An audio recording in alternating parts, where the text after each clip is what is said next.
বিনা নিমন্ত্রণে এসেছি, চিনতে পারবে না তো কেউ? না, চিনতে পারবে না। আজ আমরা চলে গেছিলাম পলাশদার ইমিগ্রেশনে মাকালি নার্সের তরফ থেকে 1 কোটি টাকার ভিভিআইপি বিয়ে বাড়িতে। নমস্কার আমার প্রিয় ভালোবাসার মানুষেরা, আজ আমরা পৌঁছে গেছিলাম পূর্ব মেদিনীপুরের ম্যাচোগ্রামের পিতপুরে, যেখানে একটা ভিভিআইপি বিয়েবাড়ির আয়োজন করা হয়েছিল, যেটা পূর্ব মেদিনীপুরের মধ্যে একটা অন্যতম বিয়েবাড়ি। আর যেখানে ঢোকার লাইটের গেট থেকে শুরু করে ফুলের কাজ ছিল একদম অনবদ্য। আর এই ঢোকার গেটে দেখো দু সাইডে ছিল চারা গাছের সম্ভার। আর গেট থেকে ঢোকার পরে দেখলাম এই রাধাকৃষ্ণের মূর্তিটা, আর তার পাশে রয়েছে গণপতি বাপ্পা অনেক জীবন্ত পায়রা পাখি নিয়ে। আর ঠিক তার পাশেই রয়েছে এই ধরনের কিছু জীবন্ত বাড়াবাড়ি, যেটাকে আমরা স্ট্যাচুও বলে থাকি।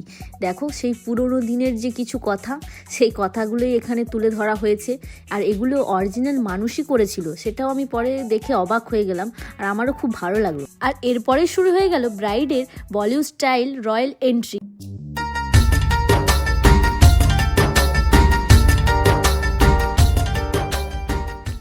আর ভিতরে অ্যাম্বিয়েন্সটা আমাদের সাথে তোমরাও ঘুরে দেখো।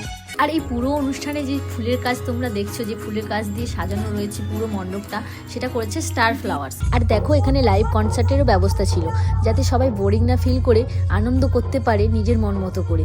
আর এই দেখো রাজস্থানী নাচের মধ্যে দিয়ে গ্রুম আর ব্রাইডের বিয়ের প্রস্তুতি চলছে।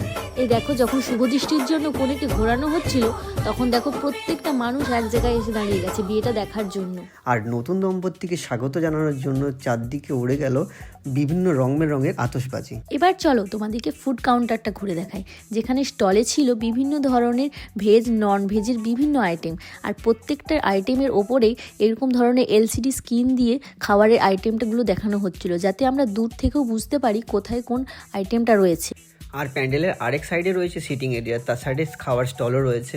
এখানে একটা দোলনা রয়েছে যেখানে বাচ্চারা খেলাধুলা করছে, দেখতে পাচ্ছি। আর এইসব দেখতে দেখতে খাওয়ার উপভোগ তো চলছেই।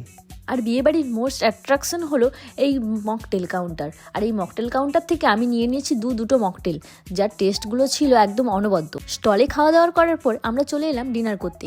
ডিনারের এই সিটিং এরিয়াটা দেখো কত সুন্দর করে সাজিয়েছে। তারপর সঙ্গে সঙ্গে চলে এলো প্লেট, তার সাথে দেখতে পাচ্ছ কলা পাতা।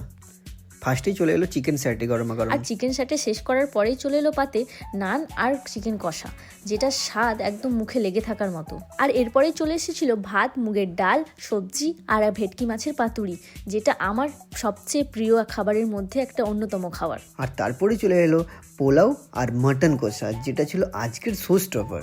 আর শেষ পাতে চাটনি, পাঁপড়, মিষ্টি আর একটা মিষ্টি দই খেয়ে আজকের খাওয়াটা এখানের মতো শেষ করলাম। আর তোমরাও যদি চাও তোমাদের প্রিয় অনুষ্ঠানটাকে